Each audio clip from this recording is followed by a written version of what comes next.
수많은 섬을 품은 바다. 다도해는 볕이 가득한 땅과 온화한 바다가 맞닿아 있습니다. 덕분에 자연이 빚어낸 조각품과 예술적 감성을 쏟아낸 다양한 문화가 이곳에 머물러 있습니다.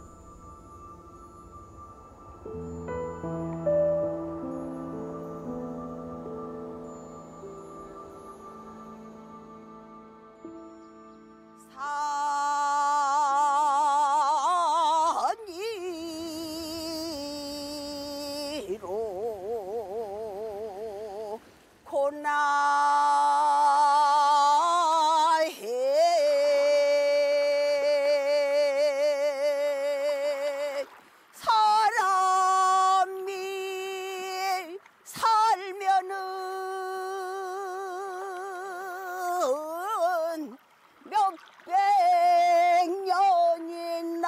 살더란 말이냐 죽음에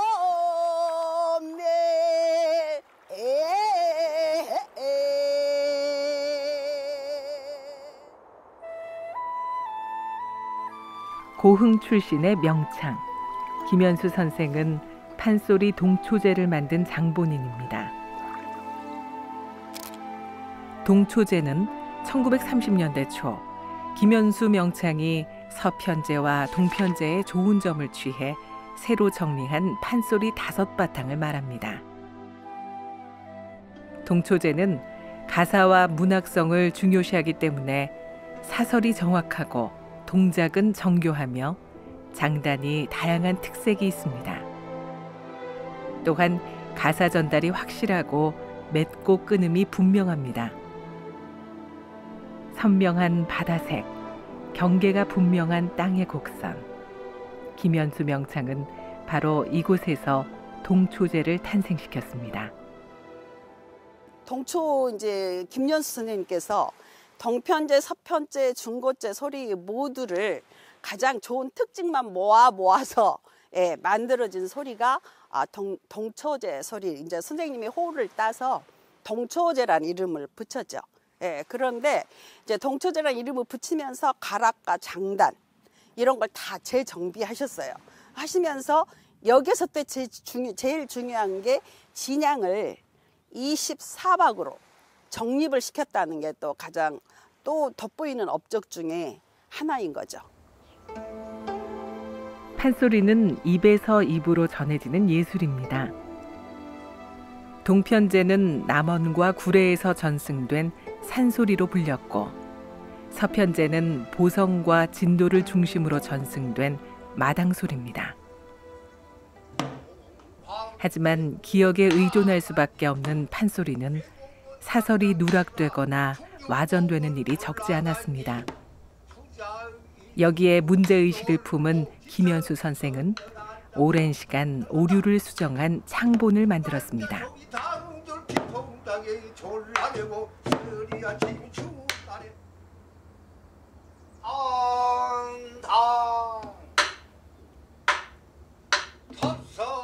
하지만 당시 판소리계에서는 기존의 관행을 따르지 않는 듯한 그의 행보가 달갑지만은 않았는데요.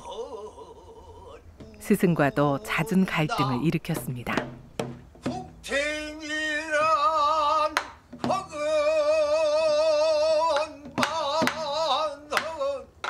잘 듣고 따라요. 예. 화타 변작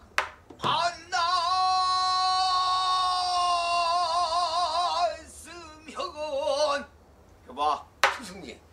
이 장면은 영동에 유명한 명의가 없어서 영왕이 신세 한탄하는 장면인데 영왕이 중국 명의와 화탄을 편장을 꼭 집었을게 사람 이름은 정확히 불러줘야 된다 이 말씀입니다. 무엇이 어쩌고 어쩌? 그러게 유식한 놈이 소리는 배워서 어디다 쓰다가 가서 정승판사를 할 것이지. 연비 오고 자빠졌네.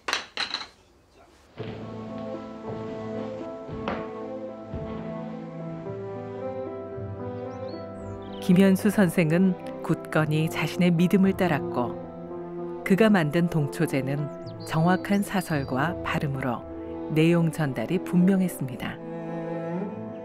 거기에 선생의 연기력까지 더해지자 독보적인 존재로 자리 잡았습니다. 김현수 선생이 만든 동초제가 판소리계의 인정을 받기까지는 오랜 시간이 걸렸습니다.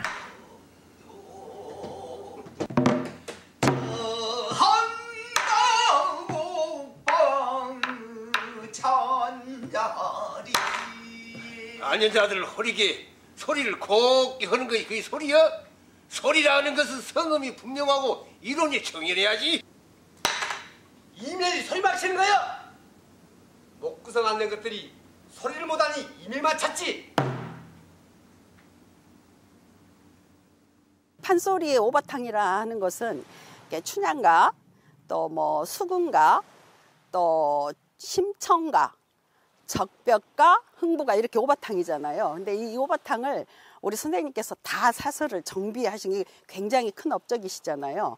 근데 그렇게 하시면서 그 사설을 정확하게 관객에게 이렇게 전달을 하다 보니 가만히 서서 소리하는 것보다는 그 창극, 뭐 입체창극, 뭐 이런 걸 해서 요즘은 이제 심지어 그 마당극까지 그렇게 이렇게 발전을 하다 보니까 김연수 선생님께서 이렇게 정비하신 그 사설집, 그걸 가지고 너름새나 이런 걸 활용을 해서 그게 발전을 했거든요. 김현수 선생은 판소리의 창극화도 주도적으로 추진했습니다. 극에 대한 이해와 연기력, 대본 집필력까지 갖췄기에 판소리를 연극적인 관점에서 재정리해 나간 겁니다. 김현수 선생은 판소리계에 발을 들여놓은 후부터 별세할 때까지 전 생애를 판소리와 창극에 대한 활동으로 가득 채웠습니다. 그 결과 판소리의 현대화에 큰 기여를 한 인물로 평가받고 있는데요.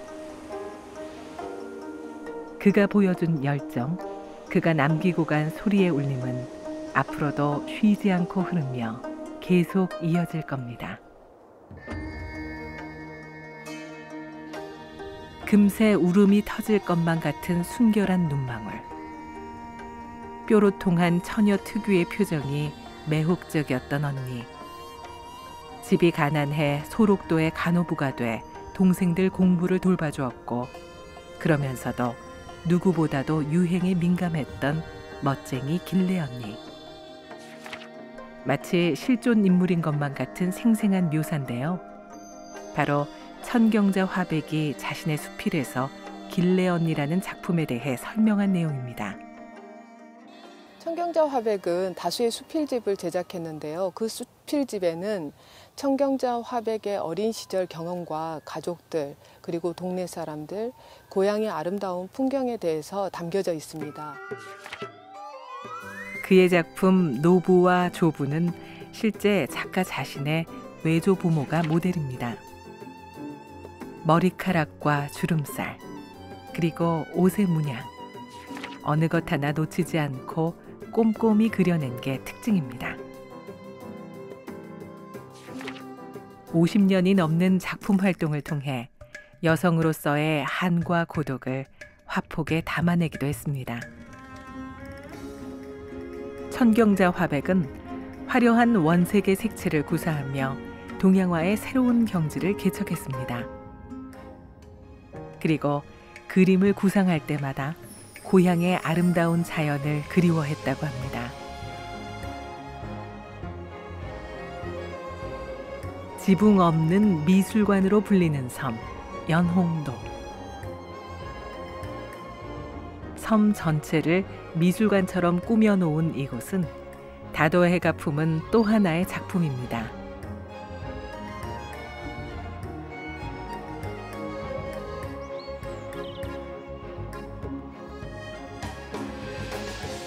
벽화 형태의 작품들은 지역 정서와 토속적 내용으로 채워져 있어 잠시나마 동심으로 돌아가는 착각을 만들어내기도 합니다.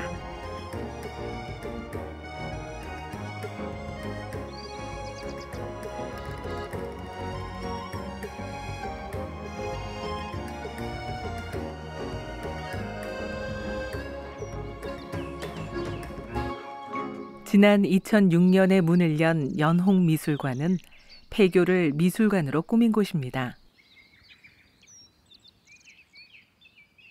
운동장에는 정크아트 작품들이 전시돼 있고 교실은 전시 공간으로 꾸몄습니다.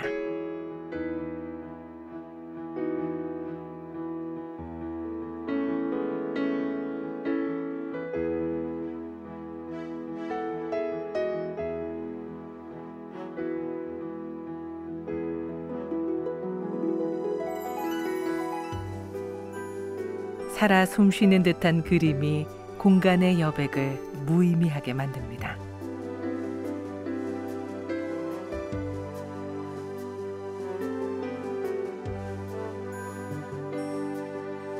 세심하게 다듬어 만든 조각 작품은 왠지 모를 친근함을 느끼게 합니다.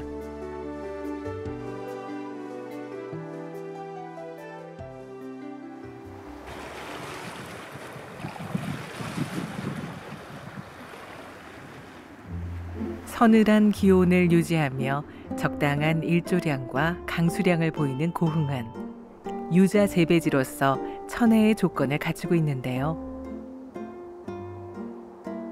고흥에서는 유자나무를 대학나무라고 불렀다고 합니다. 유자나무 한 그루에서 수확한 유자만으로도 자식들을 대학까지 보낼 수 있었기 때문이라는데요.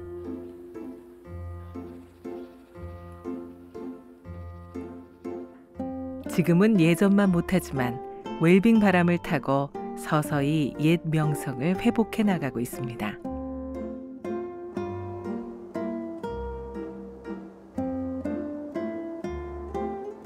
과거의 영광을 기억한 채 미래를 준비해 나가는 땅 고흥입니다. 고흥반도의 서남쪽 끝에는 섬의 모양이 어린 사슴을 닮아 소록도라고 이름 붙여진 섬이 있는데요. 사면이 바다로 둘러싸인 이 섬은 한센병 환자가 머물며 치료를 받는 곳으로 유명합니다.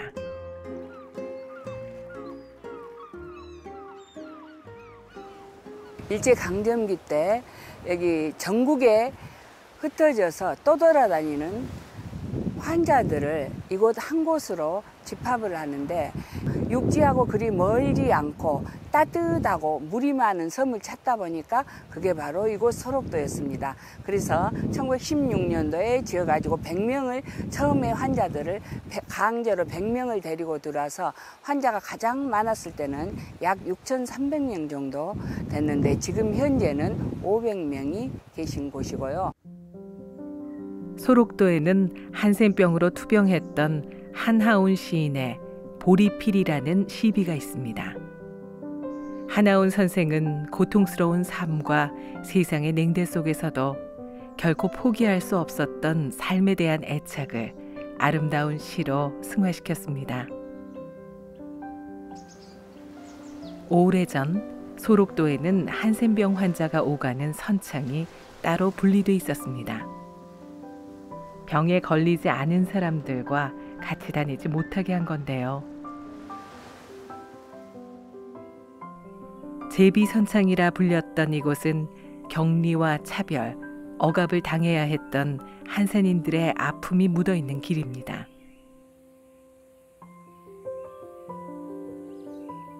소록도에는 수탄장이라 불리던 장소가 있는데요. 이 길은 한센병에 걸리지 않은 아이들과 투병 중인 부모가 한 달에 한 번 서로를 먼 발치에서 눈으로만 바라봐야 했던 곳입니다. 그래서 환자들은 이곳을 탄식의 장소, 수탄장이라고 불렀습니다.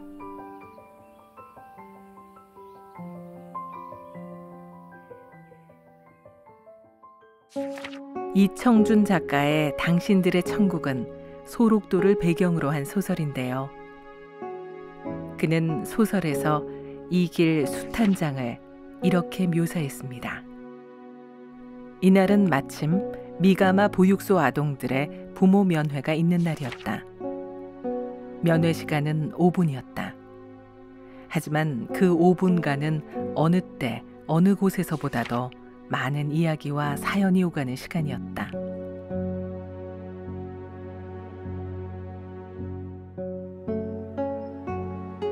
과거의 소록도는 한센인의 고통과 슬픔이 깃든 역사의 현장이지만 현재와 미래의 소록도는 한센인들이 겪고 있는 아픔을 이해하고 희망을 나누는 공간입니다.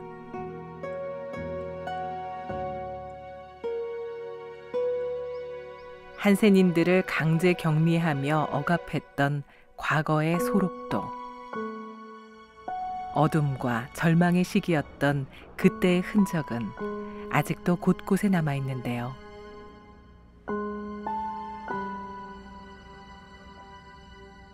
(1935년에) 지어진 감금실은 환자들이 원장의 자의적인 판단에 따라 무차별적으로 감금됐던 곳입니다. 모든 자유와 권리가 억압되고 부당한 감시를 받아야 했던 흔적들이 고스란히 남아 있습니다.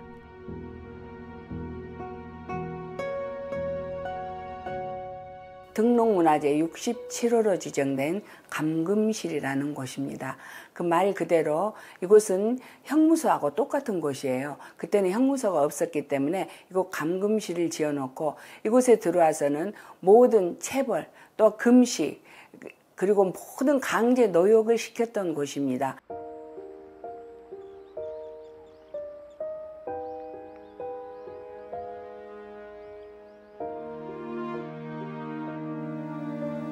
검시실은 주로 사망 환자의 검시를 위한 해부실로 사용됐는데요.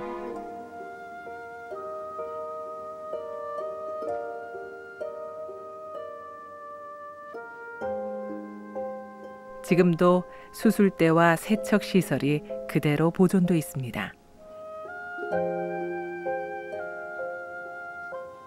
모든 사망 환자는 본인의 의사와는 상관없이 이곳에서 사망 원인에 대한 해부 절차를 거쳤고 간단한 장례식 이후 섬 안에서 화장됐습니다.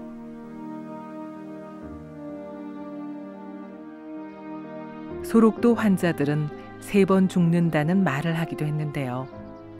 첫 번째는 한센병 발병, 두 번째는 시신해부, 세 번째는 장례 후 화장을 말한 겁니다. 푸릇푸릇한 기운을 내뿜으며 공기의 흐름마저 평안할 것만 같은 이 공원도 사실은 한센인의 피와 땀으로 조성된 한 맺힌 공간입니다. 전국에서 강제로 수용된 한센병 환자들이 3년 4개월에 걸쳐 조성한 공원이기 때문입니다.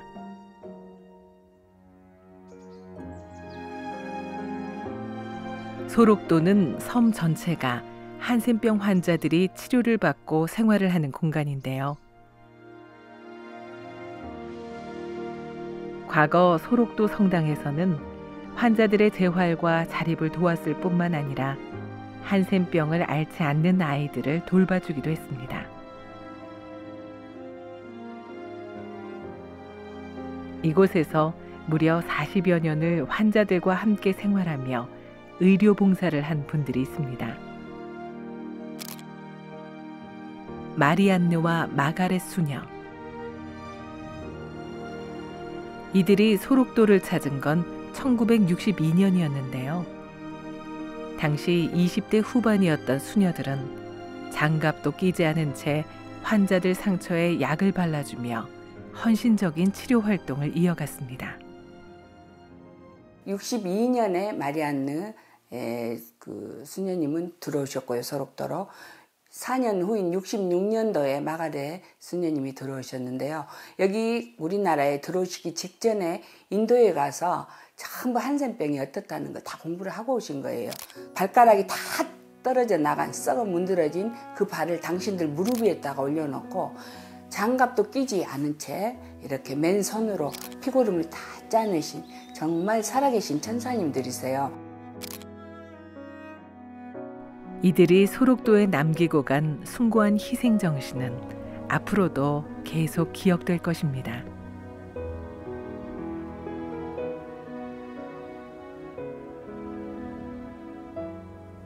고흥에는 100년의 세월을 버틴 숲이 있습니다.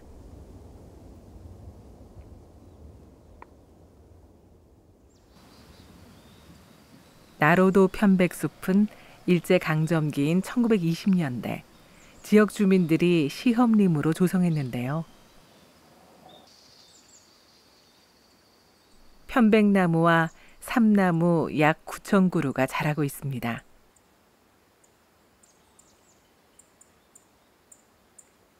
나무 한 그루 한 그루가 모두 장대해 하늘로 끝없이 뻗어나갈 것만 같습니다.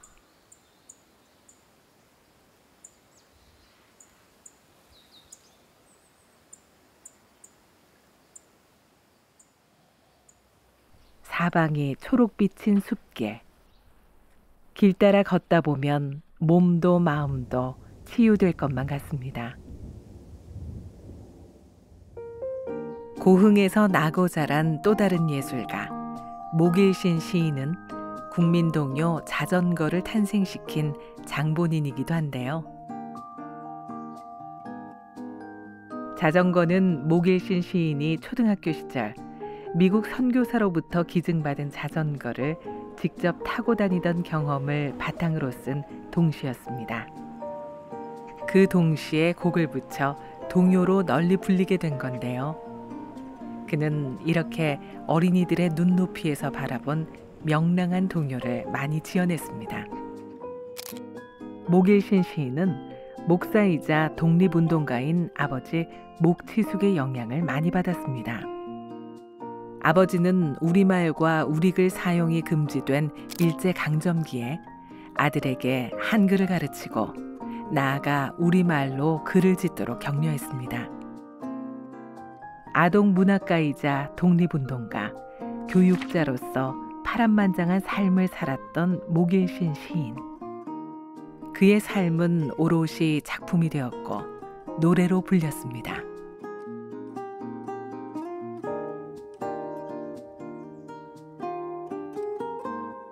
목일신 시인의 한결같은 삶이 녹아있는 그의 작품은 순수하고 깨끗한 아이들의 마음을 울리며 지금까지도 널리 불리고 있습니다.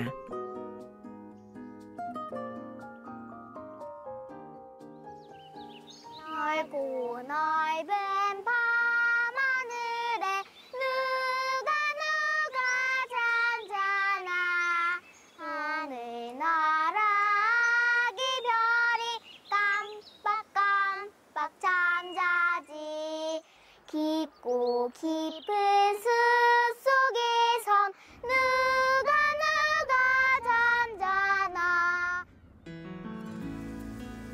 다도해가 펼쳐진 고흥에서 예술적 감성을 쏟아낸 사람들.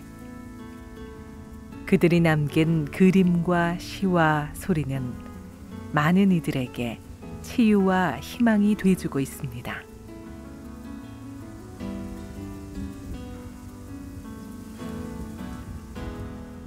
하루는 용왕이 탄식을 하시난 뒤 탑상을 탕탕 두 달이며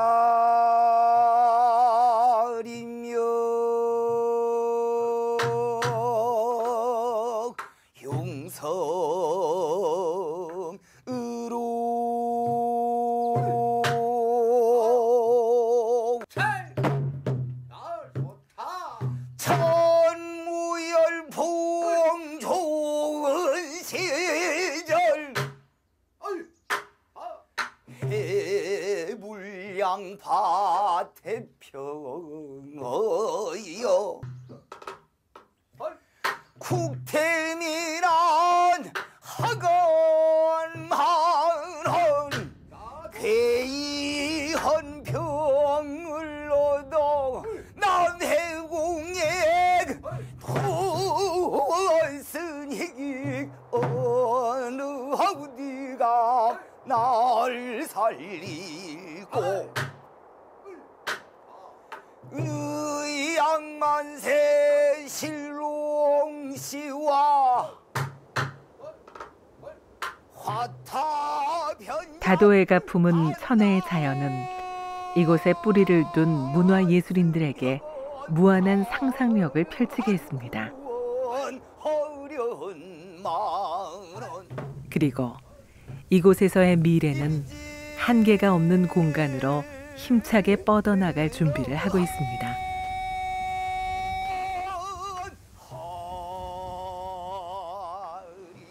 자연과 역사, 과학이 공존하는 다도해. 과거와 현재를 기억하며 미래로 나아가고 있습니다.